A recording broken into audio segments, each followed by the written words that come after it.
Hello everyone, welcome back to Chiki Today. This is Sia and very good afternoon. Hope everyone is doing fine. So basically modern Indian history की class 7th को हम यहाँ पर cover करेंगे and इससे पहले already 6 classes को cover किया जा चुका है जीके टुडे की प्लेलिस्ट में मेंशन है the static part. So most important जितने भी question it's a part of 40,000 MCQ series जो जीके टुडे का डेडिकेटेड स्टैटिक कोर्स है एंड एप्लीकेशन पर अवेलेबल है, आप चेक कर सकते हैं. सो मॉडर्न इंडियन हिस्ट्री को हम एमसीक्यू के थ्रू कवर कर रहे हैं and a new series from GK today and lecture number 7. So start करते हैं एंड आज का जो टॉपिक है that is French East India company in India. Let's start the session and the first question is which among the following is the correct statements with respect to French East India Company? So French East India Company के respect में तीन statement आपको given है and you have to identify which one is right or which one is wrong. The first one is it was a private concern. So French East India Company को privately start किया गया था. So statement first is wrong. Actually French East India company India में आते हैं trading के purpose से 1664 में एंड चार्टर एक्ट पास होता है फ्रांस में by the king Louis 14. So king Louis 14 ने फ्रांस ईस्ट इंडिया को स्टार्ट किया था. ऑप्शन जो सेकंड स्टेटमेंट है वह एकदम राइट है, करेक्ट है. And the third statement is it was abolished immediately after French revolution. So French revolution के बाद जो ईस्ट इंडिया कंपनी है the French East India company वह समाप्त हो जाती है. सो स्टेटमेंट थर्ड भी रॉन्ग है. सो बेसिकली जो फ्रेंच रिवॉल्यूशन हुआ था उसके भी 2 डिकेड्स के बाद French East India company India से खत्म हुई थी एंड एग्जैक्टली ईयर की बात की जाए तो 1769 में French East India company India से समाप्त हुई थी और एग्जैक्टली एक प्रोमिनेंट वॉर है दैट इज 1761 का वॉर. 1761 इसे कहा जाता है द बैटल ऑफ वॉन्डी वॉश और बैटल ऑफ वॉन्डी वॉश एक मेजर वॉर था that is between French versus English और इसके बाद जो फ्रेंच सुप्रीमेसी थी इंडिया में वो खत्म हो जाती है बट एग्जैक्टली फ्रेंच 1769 में इंडिया से चले जाते हैं. सो इस क्वेश्चन के थ्रू हमने क्या कवर किया, थ्री थिंग्स हमने कवर करी. First of all French East India company को 1664 में फॉर्म किया गया था और ये इंडिया आती है ट्रेडिंग के लिए. बेसिकली ये जेलस थी डच से and British East India company से. वो इंडिया में आके अच्छा ट्रेड कर रहे थे. सो उन्हीं से compete करने के लिए अपनी सुप्रीमेसी बनाने के लिए ईस्ट कंट्रीज में ये इंडिया पधारते 1664 में. किंग लुइस 14 ने फॉर्मेशन किया था एंड 1761 में बैटल ऑफ वॉन्डी वॉश के थ्रू ये ब्रिटिश ईस्ट इंडिया कंपनी से हार जाते हैं और इंडिया में जो इनका ड्रीम था कि इंडिया में सुप्रीमेसी को स्टार्ट करेंगे वो ड्रीम उसी टाइम पर इनका टूट जाता है. एंड थर्ड स्टेटमेंट कि 1769 में ये अबॉलिश होती है इंडिया से और फ्रेंच रिवोल्यूशन के भी 2 डिकेड बाद की कहानी है ये, राइट. होप ये क्वेश्चन आपको क्लियर हो चुका है. Let's move to the next one. Next is which among the following incidents established the supremacy of British over French in India?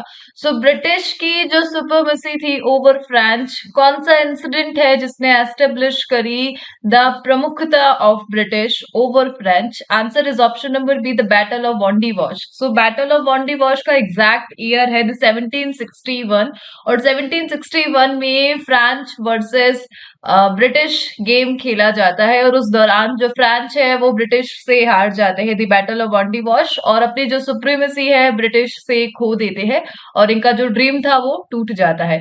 So basically British force को किन्होंने लेड किया था? Sir Ayre कूट ने लेड किया था ब्रिटिश को अगेंस्ट दी फ्रेंच और इस प्रकार जो ब्रिटिश है after the battle of Wandiwash Pondicherry को सीज कर लेते हैं, अपने कंट्रोल में ले लेते हैं और ब्रिटिश के पास 1761 में यह चला जाता है. बट आफ्टर दैट एक संधि होती है, द ट्रीटी होती है, फिर पौंडीचेरी अगेन फ्रेंच को सौंप दिया जाता है बट उनके पास कोई भी पावर नहीं थी फोर्टिफिकेशन करने के लिए इंडिया में अपनी सुप्रीमेसी को एस्टेब्लिश करने के लिए और ओवरऑल वह केवल ट्रेडिंग के लिए रहा French East India company India में। सो 1761 ये काफी इंपॉर्टेंट ईयर है। यहाँ से तो ब्रिटिश ईस्ट इंडिया कंपनी ने फ्रेंच को हटाया, और इससे पहले एक ईयर और हमने देखा था 1757, द बैटल ऑफ प्लासी। यहाँ से जो ब्रिटिश ईस्ट इंडिया कंपनी थी उन्होंने बंगाल को अपना द मेन रीजन बनाया, राइट। यहाँ पर ड्यूल सिस्टम इन्होंने स्टार्ट किया था। देन आगे इनका जो मेन एजेंडा था वो था the Maratha empire. So basically French और डच ऑलरेडी जा चुके थे, बंगाल इन्हें मिल चुका था, एंड ओवरऑल ये जो क्वेश्चन था बैटल ऑफ बॉन्डी वॉश से रिलेटेड है। Let's move to the next question, and that is next is whose concept was French East India company. So French East India company को एस्टेब्लिश किसने किया था? The answer is option number C, Jean Baptiste Colbert. So basically Jean Baptiste Colbert इन्होंने foundation के लिए सुझाव दिया था for the French East India company, and at last foundation होती है चार्टर एक्ट के थ्रू। लुइस 14 एक चार्टर एक्ट को पास कराते हैं। 1664 में French East India company India में पहुंचती है, right. So the first factory, इन्होंने अपनी जो पहली फैक्ट्री थी फ्रेंच ने इंडिया में कहाँ पर एस्टेब्लिश करी थी? सो बेसिकली सूरत। सूरत यह पहला प्लेस था फ्रेंच ईस्ट इंडिया कंपनी का जहां पर इन्होंने अपनी पहली फैक्ट्री स्टार्ट करी थी।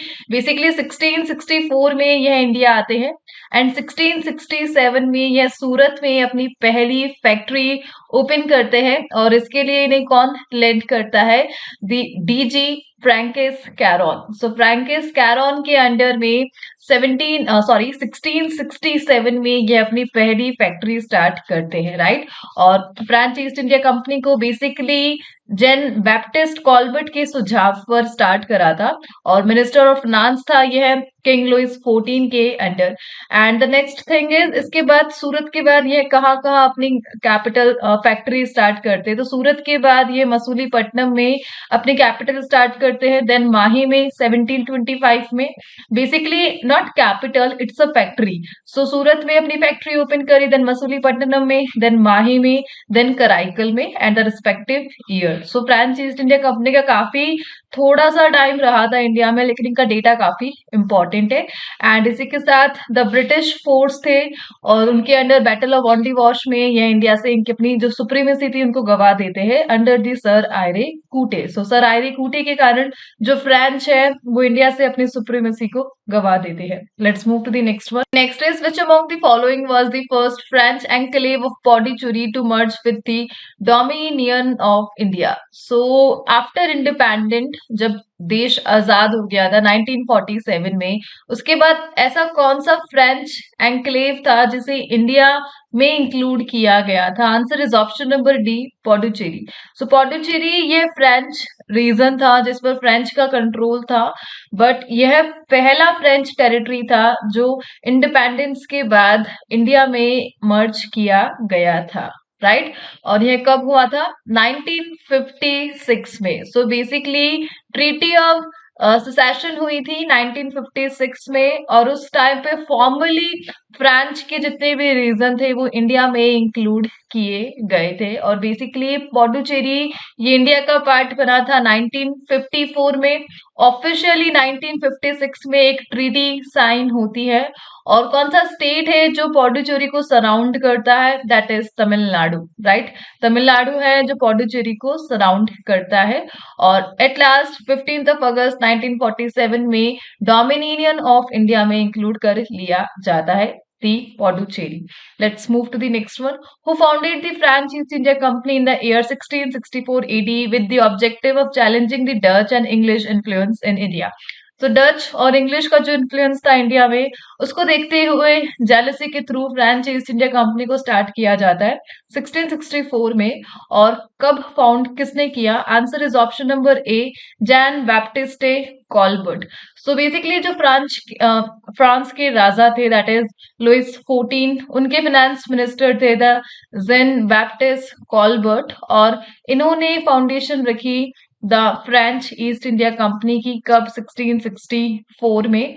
और देन ये इंडिया पधारते हैं डच और इंग्लिश ईस्ट इंडिया कंपनी को compete करने के लिए, ट्रेडिंग के लिए यहाँ पर अपने पॉलिटिकल टाइज बनाते हैं, ट्रेडिंग करते हैं। अपनी पहली जो फैक्ट्री है वह सूरत में स्टार्ट करते हैं, देन मसूलीपट्टनम में स्टार्ट करते हैं, फिर एक्सपेंड करते हैं माहे में, कराईकल में, पौडुचेरी में, many more. But battle of body wash के तहत ये इंडिया में अपनी सुप्रीमेसी को गवा देते हैं। राइट, होप ये क्वेश्चन आपको क्लियर हो चुका है। Let's move to the next one. Who was the French governor who was defeated by Robert Clive during the Anglo-French wars in India?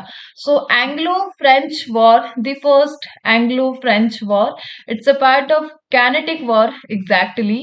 और उस टाइम पर गवर्नर कौन था, फ्रेंच गवर्नर, जिन्होंने रॉबर्ट क्लाइव को डिफीट किया था? Answer is option number D, Dupleix. Right, so इस क्वेश्चन को समझने के लिए फर्स्ट ऑफ ऑल आपको समझना होगा द कार्नेटिक वॉर।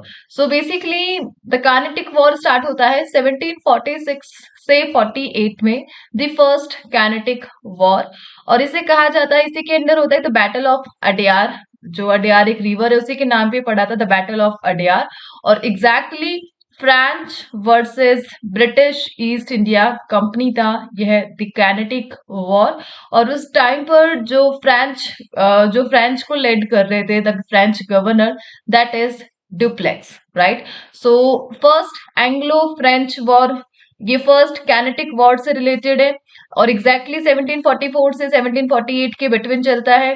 ब्रिटिश और फ्रेंच के बिटवीन कॉन्फ्लिक्ट था और ड्यूप्लेक्स उस टाइम पर गवर्नर था और उन्होंने रॉबर्ट क्लाइव को डिफीट करा था एंग्लो फ्रेंच वॉर के दौरान। Right, let's move to the next question, and that is French East India Company was established in which year? So basically 1664 में इन्हें एस्टेब्लिश किया गया था। किसने फाउंड किया था? जैन बैप्टिस्ट कॉलबर्ट ने। मिनिस्टर थे ये लुइस 14 के under. Let's move to the next one. The first factory of French East India Company was set up in India at which of the following place? काफी time हमने ये question कर दिया है, अब तो आपको आंसर भी पता है। सो बेसिकली सूरत में सबसे पहले अपनी फैक्ट्री स्टार्ट करी थी, कब? 1667 में। सो 1667 में, और आए कब थे ये? 1664 में इन्हें फाउंड किया गया था। 1667 में यह सूरत में अपनी फैक्ट्री स्टार्ट करते हैं। देन मसूलीपट्टनम में जो गोलकुंडा के शासक थे इन्हें परमिशन देते हैं ट्रेडिंग के लिए, और उस टाइम पर जो डीजी थे फ्रांच के, दैट इज फ्रैंकिस कैरॉन, इनके अंडर ये सूरत में अपनी फैक्ट्री एस्टेब्लिश करते हैं। Let's move to the next question, and that is the French factory at Masulipatam was set up in which year? So exactly 1669 में फ्रेंच अपनी पहली फैक्ट्री स्टार्ट करते हैं मसूलीपट्टनम, और एग्जैक्टली मसूलीपट्टनम में जो सुल्तान था, द सुल्तान ऑफ गोलकुंडा, इन्हें परमिशन देता है कि आप अपनी ट्रेडिंग के लिए यहाँ पर फैक्ट्री स्टार्ट करते हैं, और एट लास्ट 1669 में यह स्टार्ट करते हैं the second factory after Surat. Right, and इसी के साथ गोलकुंडा अभी प्रेजेंट डे कहाँ पर लोकेटेड है? तेलंगाना में लोकेटेड है। एग्जैक्टली तेलंगाना का एक रीजन है। Let's move to the next one. Which of the following places were the French settlements of India?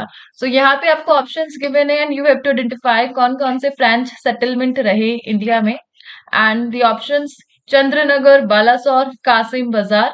So answer is तीनों ही सही है, तीनों ही फ्रेंच सेटलमेंट रहे हैं फ्रेंच ईस्ट इंडिया कंपनी के दौरान। Let's move to the next one. In the year 1673, a place for French settlement was approved by Sher Khan Lodhi to whom? So वर्ष 1673 की बात चल रही है और शेर खान लोधी ने फ्रांसीसी सेटलमेंट के लिए इन्हें एक प्लेस दिया और अप्रूवल भी दिया। एंड उस टाइम पर कौन थे the governor general of French? That is François Martin. So François Martin ये डायरेक्टर थे उस टाइम पर मसूलीपट्टनम फैक्ट्री में, एंड 1673 में शेर खान लोधी से इन्हें अप्रूवल मिलता है for a French settlement at the Masulipatnam, और ये अपना सेटलमेंट स्टार्ट करते हैं under Sher Khan Lodi. Let's move to the next one. Arrange the following settlement of France in India in chronological order. So chronological order में फ्रेंच सेटलमेंट को match करना है यहाँ पर। सो बेसिकली सूरत में ये अपनी पहली फैक्ट्री ओपन करते हैं 1667 में। 1664 में ये इंडिया आए थे चार्टर एक्ट के थ्रू, किंग लुइस 14 की हेल्प से। देन मसूलीपट्टनम में ये अपनी फैक्ट्री स्टार्ट करते हैं 1669 में, जब इन्हें परमिशन मिल जाती है यहाँ के सुल्तान ऑफ गोलकुंडा से। देन माही में 1725 में ये अपनी फैक्ट्री ओपन करते हैं। देन कराईकल में इन्होंने अपना जो फैक्ट्री एस्टेब्लिश किया था 1739 में। सो बेसिकली एक ईयर आपको ध्यान रखना है, that is 1761। Battle of body wash के साथ ये इंडिया में अपनी सुप्रीमेसी को खो देते हैं, बट इनकी काफी सारी फैक्ट्रीज थी, इन्हें ट्रेडिंग की परमिशन थी। Let's move to the next question and that is who acknowledged Duplex as the governor of the territory starting from the Krishna River to the Kanyakumari. So basically Duplex को governor of the French East India company किसने acknowledge किया था? एक territory का governor. और basically इनकी जो territory थी वो कृष्णा रिवर से स्टार्ट होती है, कन्याकुमारी तक जाती है। And answer is option number D, Muzaffar Jung. So basically Muzaffar जंग के द्वारा रिकॉग्नाइज किया गया the French East India company के गवर्नर डुप्लेक्स को as a governor of the particular territory. So basically ये जो question it's a part of Carnatic war. जब सेकेंड कैनेटिक वॉर होता है, बेसिकली जो सेकेंड कैनेटिक वॉर है वो 1749 से 1754 तक चलते हैं, और इसी से रिलेटेड है the battle of Ambur. So battle of Ambur exactly Hyderabad versus Arcot था, जिसमें ब्रिटिश और फ्रेंच भी आ जाते हैं सपोर्ट करने के लिए। सो एग्जैक्टली हुआ क्या था, इसमें जो टीम बनी थी, टीम फॉर्मेशन हुआ था, वह इंपॉर्टेंट है। देन ये क्वेश्चन आपको क्लियर होगा कि एक्चुअली मुजफ्फर जंग कौन था और किस प्रकार इन्होंने फ्रेंच ईस्ट इंडिया कंपनी के गवर्नर को रिकॉग्नाइज किया था, the exact governor. So exactly जो मेन पावर रही थी सेकेंड कैनेटिक वॉर, जो होता है 1749 से 54 तक। सो इसमें इसे कहा जाता है the battle of Ambur. Battle of Ambur ये पार्ट है सेकेंड कैनेटिक वॉर में। इसमें फ्रेंच वर्सेस इंग्लिश था। सो बेसिकली फ्रेंच किसके सपोर्ट में था? आरकोट और हैदराबाद रीजन में ये फाइट हो रही थी, जिसमें फ्रेंच और इंग्लिश अपना सपोर्ट देने आ जाते हैं। फ्रेंच आरकोट रीजन में चंदा साहिब को सपोर्ट करता है, हैदराबाद रीजन के लिए मुजफ्फर जंग को सपोर्ट करता है। सो एग्जैक्टली डीसीएम, डीसीएम से आप याद कर सकते हो, D for Dupleix, C for Chanda Sahib and M for Muzaffar Jung, the DCM. Battle of Ambur में यह पहली पावर थी DCM. Then the second power is English, जो ब्रिटिश ईस्ट इंडिया कंपनी ने लेड करते थे Robert Clive, and Arcot region के लिए यह लेड करते हैं अनवरुद्दीन मोहम्मद अली को एंड देन नासिर जंग को। सो अनवरुद्दीन की बाद में डेथ हो जाती है, देन मोहम्मद अली जो इन्हीं का बेटा था, इन्हीं का सक्सेसर था, उन्हें सपोर्ट करते हैं the English, Mohammed Ali then Nasir Jung. So exactly R M N, यह थी द अदर टीम, और इन दोनों के बिटवीन होता है द बैटल ऑफ अंबूर, और जो related the second Carnatic war से। और इस टाइम पर फ्रेंच इंग्लिश को हरा देते हैं, ब्रिटिश ईस्ट इंडिया कंपनी को हरा देते हैं। देन मुजफ्फर जंग जो फ्रेंच के गवर्नर थे डुप्लेक्स, इन्हें रिकॉग्नाइज करता है the governor of the exact territory, right. Let's move to the next question and that is which of the following were the last to come to pre-independent India as trader?